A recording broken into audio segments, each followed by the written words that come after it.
The Lord be with you. The reading from the Holy Gospel according to John.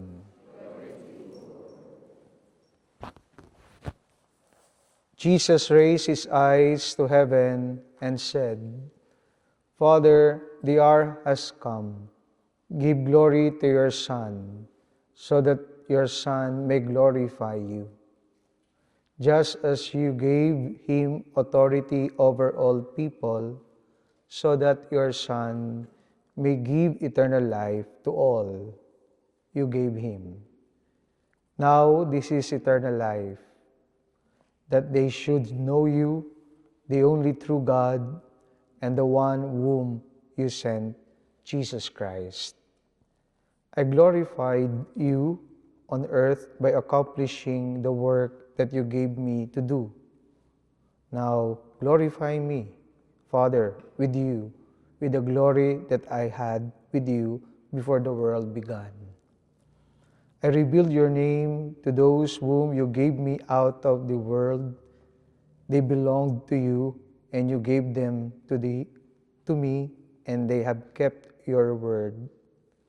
Now they know that everything you gave me is from you, because the words you gave to me I have given to them, and they accepted them and truly understood that I came from you, and they have believed that you sent me.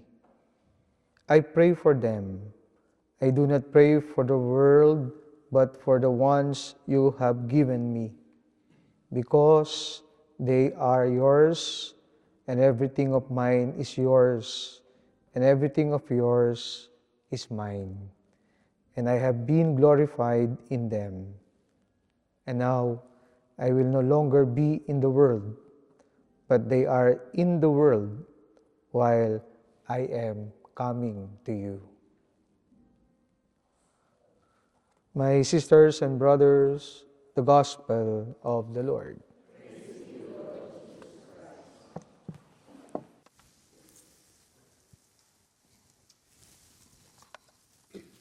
If by chance you can get a copy of this from the store, nandito po yung mga apparitions, dates, starting January 15 to March 2, 1933. There were 8 apparitions to Marianette Becco. Ano po? And in the third apparition, so January 19, the lady said, I am the virgin of the poor. I am the virgin of the poor. On the 5th apparition, she said, I come to relieve suffering. I come to relieve suffering. I have said this before. Your poverty is not when you don't have money. Your greatest poverty is when you get sick. And the worst is the sickness that brings forth suffering. Hindi naman lahat ng karamdaman nagdadala ng pagdurusa. Pero yung nagdudulot ng pagdurusa, yun ang mas malungkot. And that is the reason why Our Lady revealed herself in this place. There's also a water that the lady have given. The spring was given to relieve those who are suffering.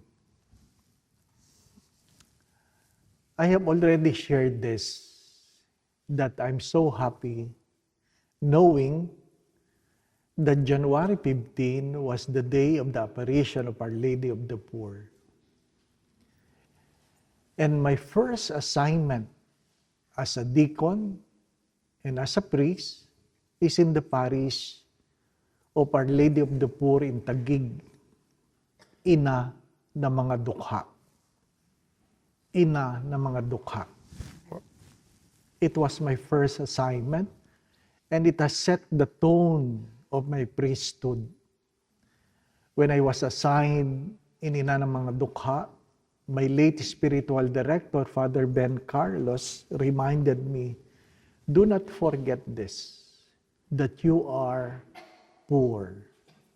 Huwag mo itong kakalimutan, David, na ikaw ay dukha. Ikaw ay dukha.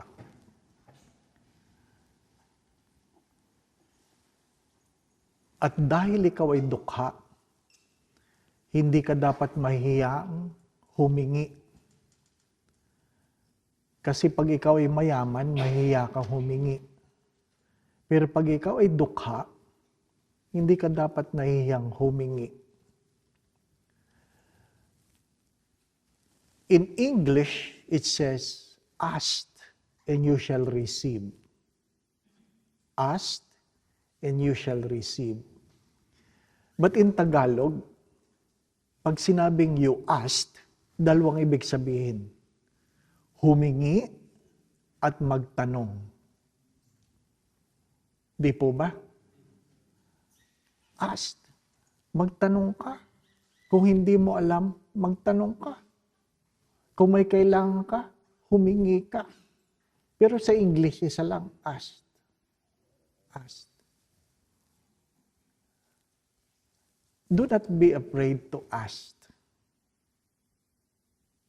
Hindi ikababawas sa karangalan, kadakilaan ng Diyos ang kung ano mang ibibigay sa iyo.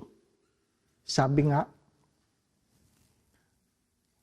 hindi natin naintindihan yung laki ng biyaya na meron.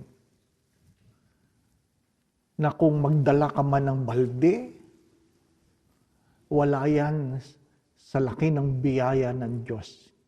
Ikumpara mo ang balde ng iyong pangangailangan, sabi nga, sa lawak ng dagat ng biyaya, the ocean of grace. Mahirap doon, may pangangailangan ka, ang dala mo lang kutsarita, na pwede ka mang humingi ng balde. Hindi ikababawas ng kadakilaan ng Diyos kung ano man ang iyong hinihingi. Huwag mo lang ililimita. Pag ikaw ay humingi, hayaan mo na yung magbigay ayon sa kanyang gusto. So, tatlong bagay ang gusto ko pong maintindihan ninyo sa lugar na ito. Kahit gaano kakayaman, darating ang araw, magiging kang dukha. Kung dukha ka man ngayon, huwag kang matatakot na humingi. Tatlong bagay. Unang-una, humingi ka sapagkat yan ay kautusan ng Diyos. To ask is to do the will of God. To ask is to do the will of God. Ba't ka humihingi? Kasi sabi ng Diyos, humingi. Di po ba ano? Yung mga kapatid nating Chino, may kasabihan sila. Huwag kang mahiyang magtanong kung hindi mo alam. Pero marami sa atin, dahil natatakot na sila'y sabihing mangmang, hindi sila nagtatanong. Nagkukunwari silang alam nila, kaya habang panahon silang mangmang.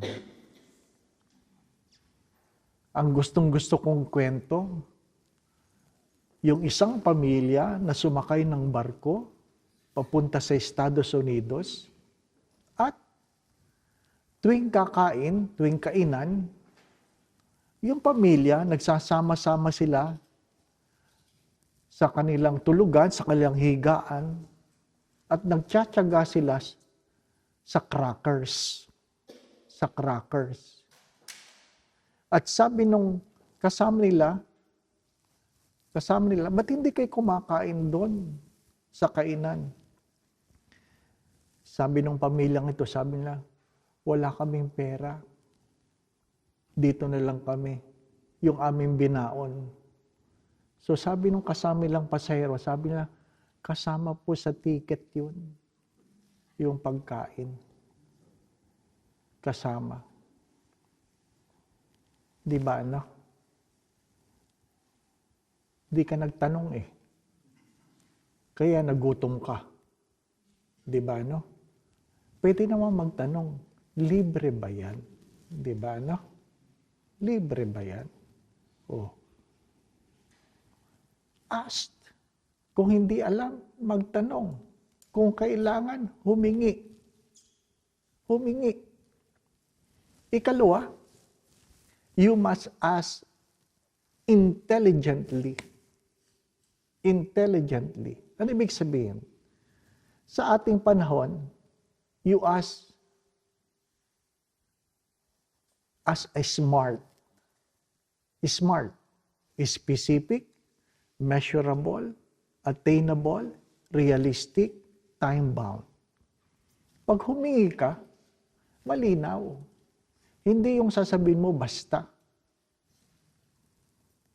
Nung ako ay nasa Nuestra Señora de Salvacion, yung lugar na yon, ayaw puntahan ng taxi dahil sabi nila, hino-hold up kami dyan. So, doon pa lang sa Santa Mesa, sa Boulevard, maglalakad na ako kasi wala namang pumapasok na sasakyan. Sabi ko kay Bishop Sok, baka naman pwede kong bilhin yung sasakyan mo. Second hand. Sabi niya, bumili ka ng bago. Tuwan-tuwa ako nung sinabi niya, bumili ka ng bago. Kasi akala ko, bibigyan niya ako ng pambili. Hindi pala. Sariling kayod. Ano po? Kaya yung unang simbang gabi ko sa Nuestra Señora de Salvacion, at ito'y palagi ko sinasabi, ano man hingin mo sa Misa de Gallo, sa siyam na gabi na nobina, ipagkakaloob ng Diyos. So, sinabi ko sa mga tao, sa simula ng misang ito, inaanyayahan ko kayong humingi sa Diyos. Kahit ano. Imagine the unimaginable for God to do the impossible. At habang humihingi ang mga tao, ako rin humingi ako sa Diyos. Sabi ko, Lord, bigyan mo naman ako ng sasakyan. At nagulat ako, habang nagdadasal ko, pumasok sa isipan ko, anong sasakyan? Di sabi ko, Toyota Corolla. Ano po? Di mayroon na akong sasakyan na iniisip. Maya-maya, pumasok sa isip ko, anong kulay? Specific. Toyota Corolla, green. Di ba? Tapos na. Misa na. Misa. Lo and behold, bago ako mag-birthday ng January 15, nakausap ko ang kaibigan kong manager ng bangko sa Pasig. At sabi niya, Father, may bagong dumating na sasakyan. Toyota Corolla. Green. Ang ganda ng kulay. Nangilabot ako. Pero syempre, hindi ko pinahalata. Di ba, ano? Tulogo. Sabi niya, mangutang ka, Father.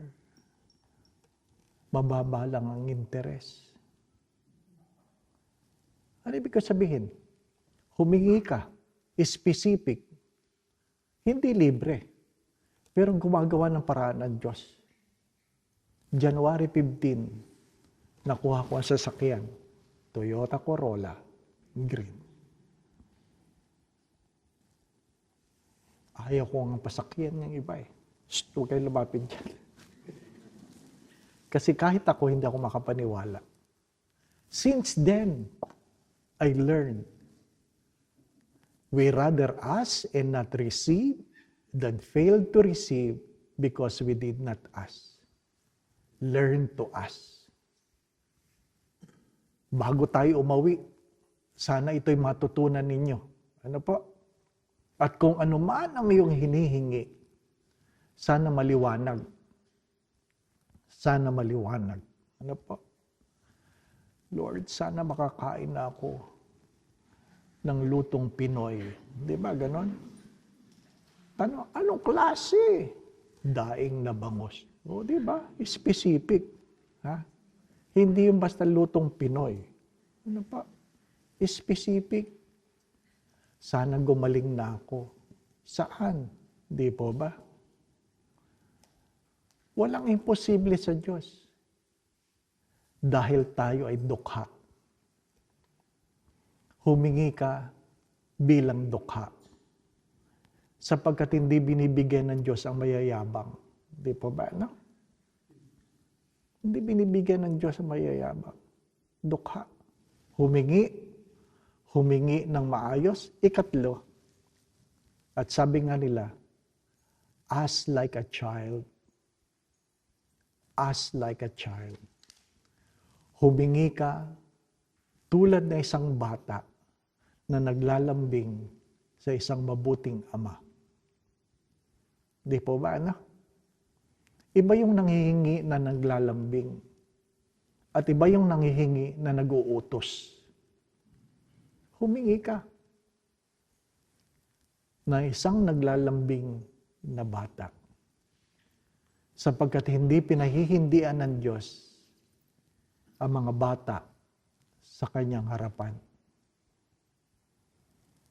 Kung meron kayong natutunan sana sa pilgrimage na ito, huwag matakot maging dukha. Huwag matakot. Even though the world wanted us to be self-sufficient,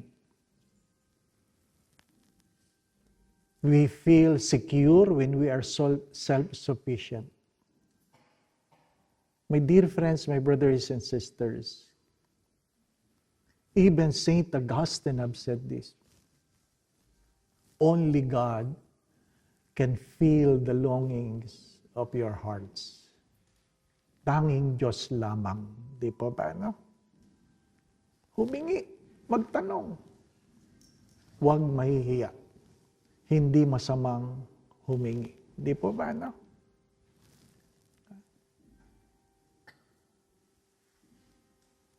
Dapat 4:30 pang misa. Hindi naman masama magtanong. Di ba? Pwede ba kami magmisa na? Pumayag, di po ba? No? Kung tumanggi, hindi. Di ba? Mahirap yung nakangangatayang lalaga. Di ba? Nag-aantay. Pwede naman pala. Di po ba? No? Napakabuti ng Diyos. At sabi dito, in one of the apparitions, sabi niya, my dear child, pray. If you think it has been heard, pray harder. Alam niyo yung salitang push? P-U-S-H. Pray until something happen. Hindi po ba, ano? Pray until something happen. Push. Ganyan naman ang mga bata, di po ba, ano? Pag nangungulit, they push. They know how to push. Learn to be a pusher.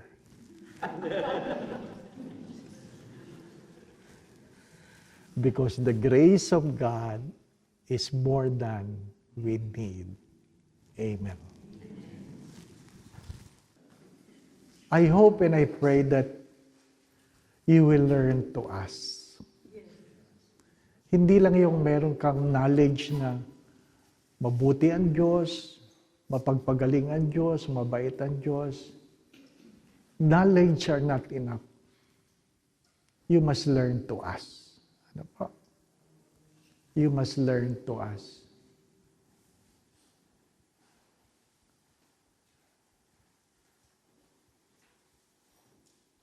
Marunong lang akong maglambing. Kaya natatanggap ko yung aking hinihingi. Ano po? I'm sure you can do it also. You can do it also. Ano po? Learn to us. Teach your children to us. Ano po? Sapagkat ikinatutuwa ng mabuting ama ang magregalo sa isang malambing na anak. Di po ba, no? Lalong-lalo na pag lolo at lola na, di ba, no? Naku, kita nyo na yung apo ninyo, kahit mali ang ginagawa, hindi nyo matiis. Mga konsentidor kayo, di ba ba, no? Kaya sabi ng mga anak, bakit nung kami lumalaki, ang higpit, pag-apo na, ang bait na, di ba na? Kasi marunong maglambing ang apo. So anong ating keyword? Push. Be a pusher. Push. Pray until something happens. The Lord be with you. And may Almighty God bless you in your family. The Father, the Son, and the Holy Spirit. The Mass has been offered. We go in peace to love and serve the Lord. Salve Regina, Mater misericordiae, vita dulcedo, espes nostra salve. Ad te clamamus, exules filii Ebe, ad te suspiramus, gementes et plentes, in hac lacrimarum valle. Eia ergo,